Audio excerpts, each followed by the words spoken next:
think you are bad. I'm your dad.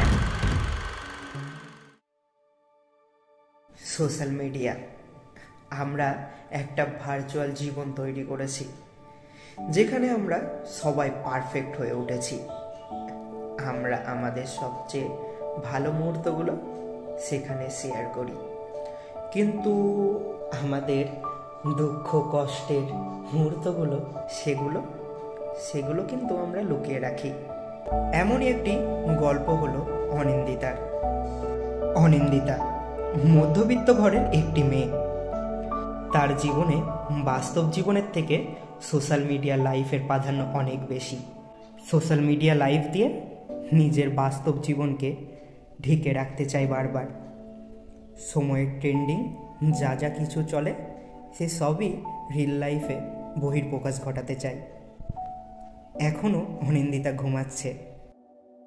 অনিন্দিতার WhatsApp বায়োতে লেখা, every new day is new sunrise in your life.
What a nice dress!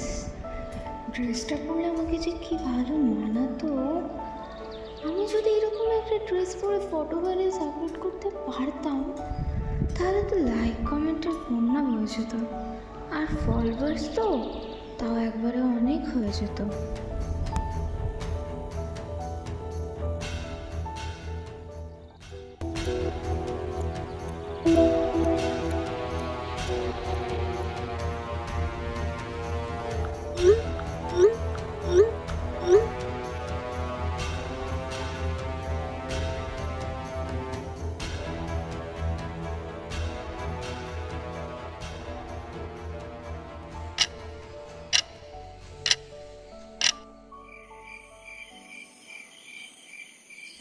বাবা, ও বাবা। হ্যাঁ বল। আমার একটা নতুন ড্রেস লাগবে। আবার নতুন ড্রেস? এই তো কদিন আগেই তোকে একটা নতুন ড্রেস কিনে দিলাম। ওটা পুরনো হয়ে গেছে বাবা। আচ্ছা, দুদিনে নতুন ড্রেস পরলে সেটা কি পুরনো হয়ে যায়? ওসব তুমি বুঝবে না বাবা। Status, like, comment, followers, trending সম্পর্কে কোনো ধারণা আছে তোমার? শোন, অত জেনে বুঝে আমার লাভ নেই। কয়েকদিন আগেই তো তোকে নতুন একটা ড্রেস কিনে দিলাম। তাছাড়া তুই জানিস তো তোকে আগের বছর একটা নতুন দামি ফোন কিনে দিলাম, তার ইএমআই এর টাকা এখনো আমায় তো চালাতে হচ্ছে। তাছাড়া জানিসই তো তোর মায়ের ওষুধের খরচ কত। তুমি আমাকে কিচ্ছু কিনে দাও না। আমার বান্ধবীদের মা বাবাকে দেখো, কত কিছু কিনে দেয় ওদেরকে। ওরা না চাইতেই অনেক কিছু পেয়ে যায়, আর তুমি কিছু কিনে দাও না আমাকে। ওদের মতো টাকা আমার নেই। তাছাড়া তোর অনলাইনে যেসব বন্ধু আছে ওদের বল না কিনে দিতে। আমার আর কিছুই দেওয়ার ক্ষমতা নেই রে তোকে মা। আমি সত্যি তোকে কিছুই দিতে পারিনি।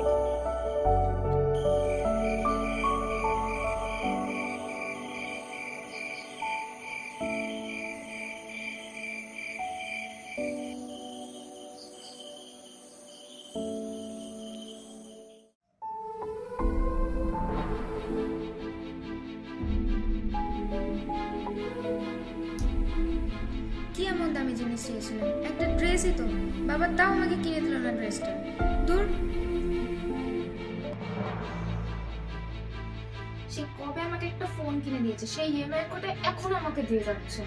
লাগবে না তোমার ফোন। আর আমার বন্ধুদের দেখো, ওরা বছরে 2-3টে করে ফোন বদলাচ্ছে।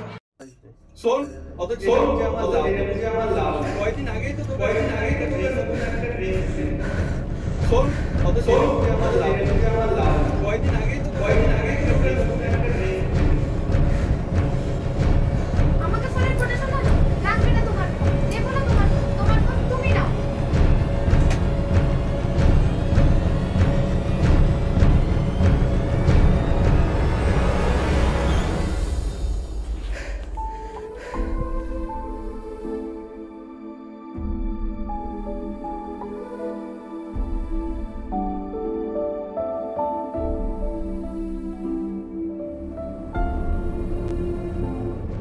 ও মাই গড, এটা কি হয়ে গেল?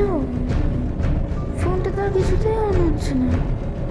ফোনটা কি খারাপ হয়ে গেল? এখন কি হবে? বাবাকে কি বলবো আমি? ফোন ছাড়া আমি এক মুহূর্ত কাটাবো কি করে?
কি রে বল?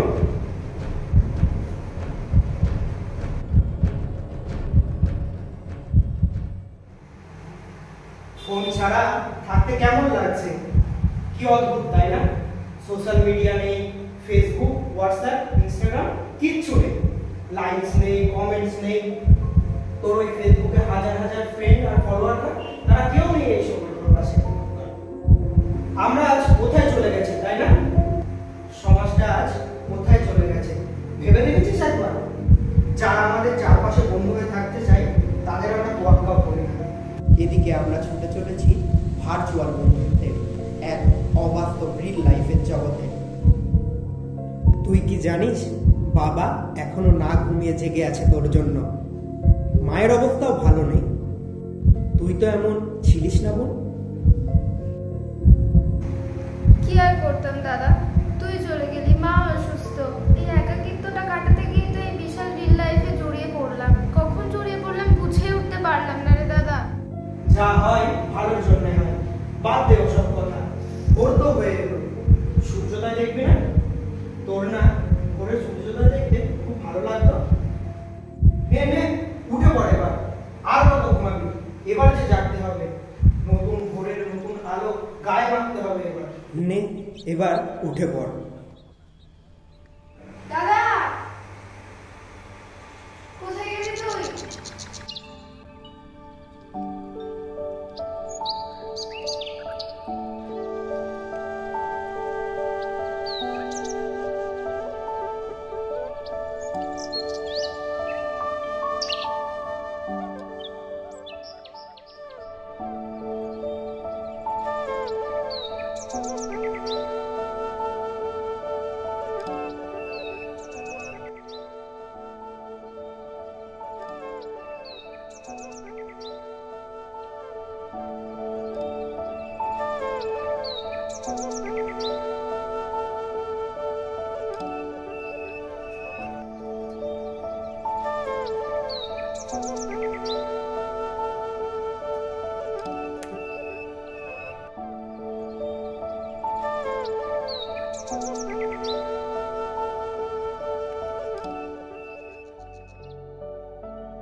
জীবনের অপার আনন্দ, বেঁচে থাকার তীব্র বাসনা আর বিশাল অনুপ্রেরণা। একটি ভোর, নতুন ভোর, স্বপ্নের ভোর, জাগরণের ভোর, স্নিগ্ধ ভোর, আনন্দের ভোর। অপূর্ণতা পূর্ণ হোক, শোক শক্তিতে রূপান্তর হোক, যন্ত্র থেকে তারা মানুষ হোক, অন্ধকার আলোয় দূরীভূত হোক দুঃখ, সামষ্টিক সুখে উদ্বেলিত হোক। একটি ভোর, বহু প্রতীক।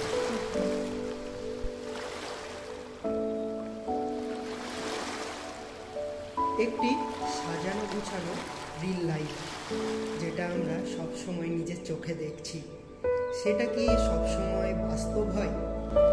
আমাদের এই গল্পে তো সেটা হয়নি। তোমাদের নিজের গল্পে কি